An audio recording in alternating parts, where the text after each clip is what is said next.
Hello everyone, welcome to Civic Sessions of Grade 8 and today we are discussing chapter number 7 and the chapter name is Understanding Marginalization. This is your first session. तो बच्चों हम लोग grade 8 का subject civics discuss कर रहे हैं और इसमें चैप्टर नंबर 7 डिस्कस कर रहे हैं. चैप्टर का नाम है अंडरस्टैंडिंग मार्जिनलाइजेशन और ये आपका फर्स्ट सेशन है. So let's start with it. तो एक बार ब्रीफ में मैं आपको बताना चाहूंगी कि हमारा जो चैप्टर है दैट इज अंडरस्टैंडिंग मार्जिनलाइजेशन. इसमें हम कौन कौन से टॉपिक्स डिस्कस करने वाले हैं. So at first we are going to talk about being socially marginalized, जिसमें हम इस टॉपिक को समझने वाले हैं कि इस चैप्टर में हम क्या क्या पढ़ेंगे. Then we are going to talk about the story of Soma and Helen who are Adivasis. Also, Adivasis and stereotyping, Adivasis and development, minorities and marginalization. At last, we are going to talk about Muslim and marginalization. तो यहाँ पे आप कुछ नए terms देख रहे हो. एक है आदिवासीज, लेकिन बच्चों आप लोगों ने स्टीरियोटाइपिंग के बारे में ऑलरेडी पढ़ रखा है.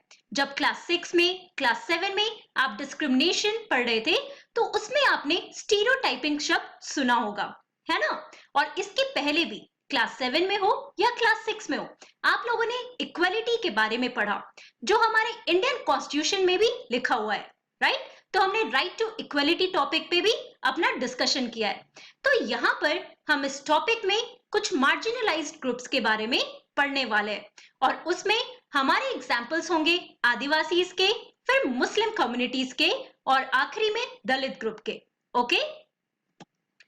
तो बच्चों जैसे मैंने आपको बताया कि राइट टू इक्वलिटी हमारे इंडियन कॉन्स्टिट्यूशन में भी दिया हुआ है और आप लोगों ने इसके बारे में एक डेप्थ अंडरस्टैंडिंग पढ़ रखा है, राइट.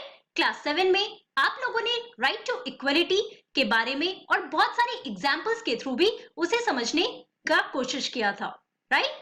और क्लास 6 में भी हम लोगों ने बहुत सारे एग्जाम्पल्स लिए थे डिस्क्रिमिनेशन के ऊपर, स्टीरियोटाइपिंग के ऊपर और इनइक्वालिटीज जो हमारे सोसाइटी में सिर्फ इंडिया में ही नहीं बल्कि इंडिया के बाहर ऑल ओवर द वर्ल्ड कहाँ एग्जिस्ट करती है. वैसे कुछ एग्जाम्पल्स हमने देखे थे, चाहे वो भीमराव अंबेडकर का एग्जाम्पल हो या फिर कांता का एग्जाम्पल हो. ओके. सो यहाँ पे इस चैप्टर में हम लोग इस कॉन्सेप्ट को समझने वाले हैं कि कुछ ग्रुप्स को मार्जिनलाइज्ड ग्रुप या माइनॉरिटी ग्रुप क्यों कहा जाता है और ऐसा क्यों होता है कि डिस्पाइट द फैक्ट कि हमारे इंडियन कॉन्स्टिट्यूशन में राइट टू इक्वलिटी तो है, that is everyone should be treated equally in front of the law, लेकिन हम अपने कम्युनिटी में ये सारी चीजें नहीं देख पाते हैं. तो इन सब कॉन्सेप्ट्स को यहाँ पर समझते हैं. तो चलिए सबसे पहले हम पढ़ने वाले हैं अबाउट बीइंग सोशली मार्जिनलाइज्ड, कि इसका मतलब क्या होता है कि सोशली कौन से ग्रुप्स और क्यों मार्जिनलाइज्ड होते हैं. Okay. So to be marginalized is to be forced to occupy the sides और fringes and thus not be at the center of things. तो बेसिक मतलब अगर इस टॉपिक का समझना हो तो हम क्या कह सकते हैं कि मार्जिनलाइज्ड कौन होते हैं बच्चों, जिनको फोर्सफुली एक कॉर्नर सेक्शन में रखा जाता है. कहने का क्या मतलब है, they are not at the centre of things, मतलब वो मेजॉरिटी ग्रुप में नहीं होते हैं और इसके लिए बहुत सारे रीजंस होते हैं. अब मैं आपको एक छोटा सा एग्जाम्पल दूंगी. हम लोग एक क्लासरूम का एग्जाम्पल लेते हैं और क्लासरूम में बहुत सारे बच्चे होते हैं जो डिफरेंट कम्युनिटी से बिलोंग करते हैं. उनका अपना कल्चर होता है, उनका अपना लैंग्वेज होता है, जैसे आप लोगों ने डाइवर्सिटी में पढ़ा था, है ना. क्लास 6 में डाइवर्सिटी में इस टॉपिक पे हमने बहुत अच्छे से डिस्कशन किया था. अब क्या होता है कि अगर हम एक क्लास की बात कर रहे हैं, उसमें कुछ लोग को खेलना बहुत अच्छा लगता है, कुछ को डांस करना अच्छा लगता है, किन्हीं को गाना गाना अच्छा लगता है ना. तो बेसिकली ऐसा होता है कि कुछ लोग, कुछ सेक्शंस ऐसे होते हैं बच्चों हमारी कम्युनिटी के जिनका कल्चर, जिनका ट्रेडिशन, जिनका पहनने का तरीका ये सब थोड़ा डिफरेंट होता है ना. और उसकी वजह से दूसरे लोगों को उनका पहनावा या उनका कल्चर नहीं समझ में आता है या जो वो लैंग्वेज बोल रहे हैं और इस वजह से दे आर लेफ्ट आउट और यही अगर हम क्लासरूम की बात कर रहे हैं तो हो सकता है कि क्लासरूम में भी ऐसे हमें बहुत सारे एग्जाम्पल्स मिले चिल्ड्रन के। लाइकवाइज हमारी सोसाइटी में भी यही केस होता है कि सोसाइटी में डाइवर्स ग्रुप्स के लोग रहते हैं, तो सबका अपना कल्चर होता है, अपने ट्रेडिशंस होते हैं। अब जो मेजॉरिटी ग्रुप से बिलोंग नहीं करते हैं वो ग्रुप माइनॉरिटीज में आ जाते हैं, है ना, और उसके लिए बहुत सारे रीजंस होते हैं। तो यहाँ पर हम एग्जाम्पल्स के थ्रू समझने की कोशिश करते हैं कि ऐसे कौन से माइनॉरिटी ग्रुप्स हैं और इनको माइनॉरिटी में क्यों रखा जाता है। Okay, so sometimes marginalized groups are viewed with hostility and fear।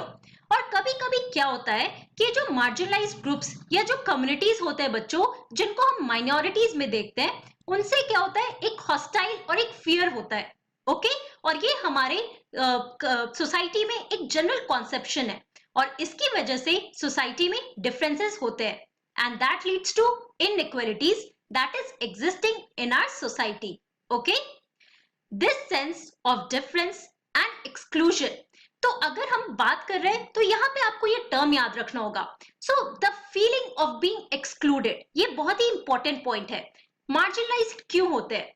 क्योंकि वो मेजॉरिटी ग्रुप के साथ नहीं रह पाते हैं, उनका कल्चर, उनका ट्रेडिशन, उनका बोलने का तरीका शायद मेजॉरिटी ग्रुप को नहीं समझ में आता है। सो एक फीलिंग आ जाती है एक्सक्लूजन की, है ना, उन डिफरेंसेस की वजह से एक्सक्लूजन की जो फीलिंग आती है बच्चों, उसी की वजह से जो कम्युनिटीज है they are not having access to resources and opportunities and in their ability to assert their rights।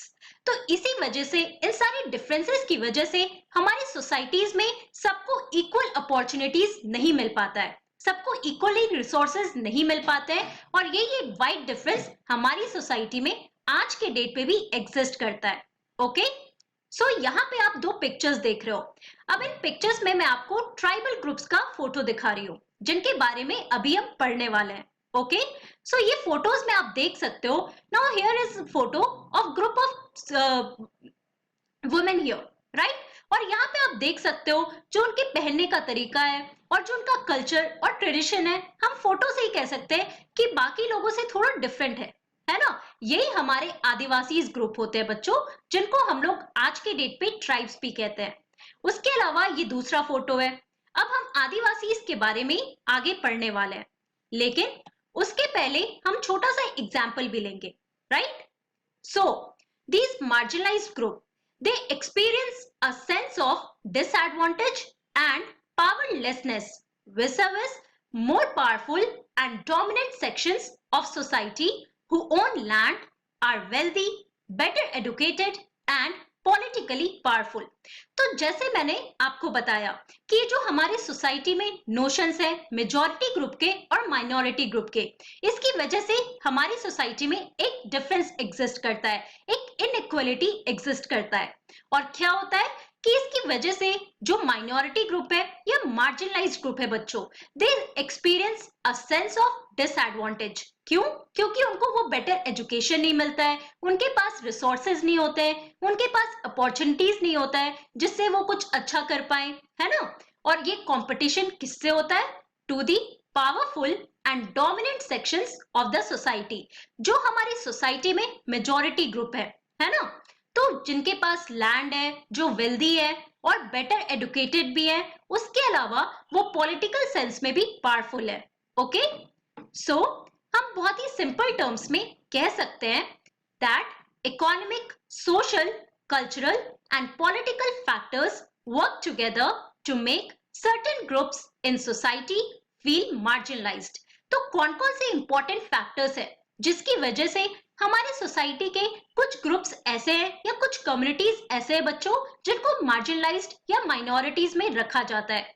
और ये फैक्टर्स हैं economic factors, social factors, cultural factors and also the political factors. Okay, now जब आप अपने इस chapter को NCERT book में पढ़ोगे तो सबसे पहले आप एक बहुत ही अच्छा एग्जाम्पल पढ़ोगे और ये एग्जाम्पल है story of Soma and Helen. Now this is an Adivasi family, okay, और सोमा और हेलेन वो एक आदिवासी फैमिली से बिलोंग करती है। Now Soma and Helen were watching parade on Republic Day with their grandfather. They watched the Adivasis perform and start asking questions to their grandfather. तो सबसे पहले मैं आपको सजेस्ट करूंगी कि आप अपने एनसीईआरटी बुक में ये बहुत ही बेहतरीन और बहुत ही अच्छा एग्जाम्पल पढ़ो, ताकि आपको ये कॉन्सेप्ट समझ में आए कि हम ये चैप्टर क्यों पढ़ रहे हैं। इस एग्जाम्पल के थ्रू आपको बहुत सारी बातें पता चलेंगी। जब सोमा और हेलेन अपने दादाजी से बहुत सारे क्वेश्चंस करती हैं about the life of Adivasis, और उनके जो ग्रैंडफादर है, उनके जो दादू हैं, उनको आदिवासीज के बारे में बताते हैं कि पहले जब हम ब्रिटिश रूल की बात कर रहे हैं जो हमारे कंट्री में थे, तो उस टाइम पे आदिवासीज या ट्राइबल ग्रुप्स का लाइफ कैसा हुआ करता था और कैसे सिनेरियो चेंज हो गया, जिसकी वजह से उन्हें अपना गांव छोड़कर जाना पड़ा, है ना, और कौन कौन सी मुश्किलें उनको देखनी पड़ी। So grandfather tell them the story of his past. He also belonged to the Adivasi group, और इनका जो ग्रुप था बच्चों, उसका नाम था संथाल। तो ये एक तरह का ट्राइब है, okay. He tells them how they used to own the land and how they were thrown from their own area. तो आप लोगों ने हिस्ट्री चैप्टर में भी ब्रिटिश पॉलिसीज और लॉस के बारे में पढ़ा।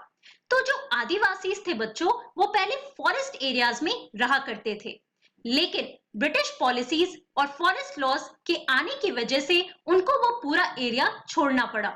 वहां पे उनके अपने कल्चर और ट्रेडिशन हुआ करते थे, और ये सब छोड़कर उनको दूसरे एरिया में माइग्रेट करना पड़ा। अब ये छोड़ने का रीजन क्या है, इसको भी हम इस पूरे चैप्टर में समझने वाले हैं। So please go through the conversation between Soma and Helen and their grandfather. Now here you can see the picture of Santhal rebellion that took place during the British rule in India. और यहाँ पे आप देख सकते हो, जैसे हम tribes की बात कर रहे हैं, तो ट्राइब्स का अपना एक कल्चर होता है, उनके डांस फॉर्म्स डिफरेंट होते हैं, उनका पहनने का तरीका डिफरेंट होता है, उनके ट्रेडिशंस बहुत डिफरेंट होते हैं। So this is the Santhali dance of Jharkhand. यहाँ पे आप देख सकते हो group of women wearing colourful dresses along with men, और ये डांस परफॉर्म कर रहे हैं जो इनका अपना डांस फॉर्म है, okay.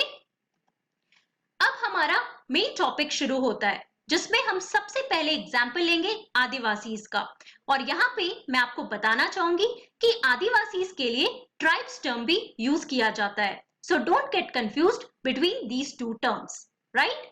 So Adivasis, the term literally means original inhabitants, are communities who lived and often continue to live in close association with forest.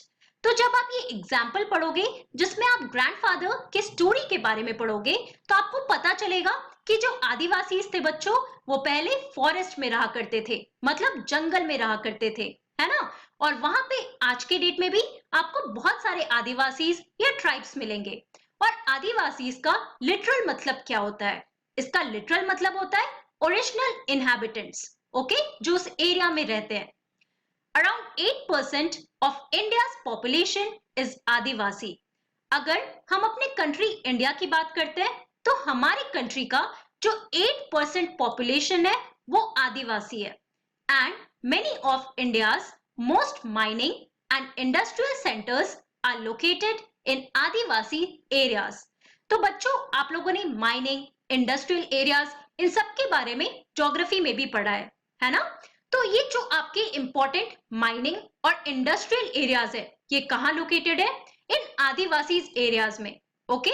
For example Jamshedpur, जैसे आप लोगों ने टिस्को के बारे में पढ़ा था, टाटा एंड स्टील इंडस्ट्री, उसके अलावा रोरकेला, बोकारो, भिलाई, अमंग अदर्स। अब यहाँ पे आप ये पिक्चर्स ऑब्जर्व करो। Now this is the pictures of Adivasis belonging to different groups, right. तो यहाँ पे आप देख सकते हो, ये आदिवासी जो है, ये ट्राइब्स जो होते हैं, इनका हर एक जो ट्रेडिशन, कल्चर है, जैसे मैं आपको लगातार बता रही हूँ, ये थोड़ा डिफरेंट होता है, राइट। तो आप ऑब्जर्व करके समझ भी सकते हो, okay. Adivasis are not a homogenous population.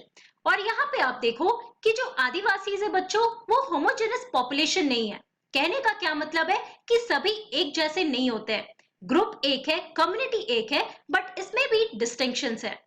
There are over 500 different Adivasis group in India, और हमारे कंट्री में 500 से भी ज्यादा डिफरेंट आदिवासी ग्रुप हैं।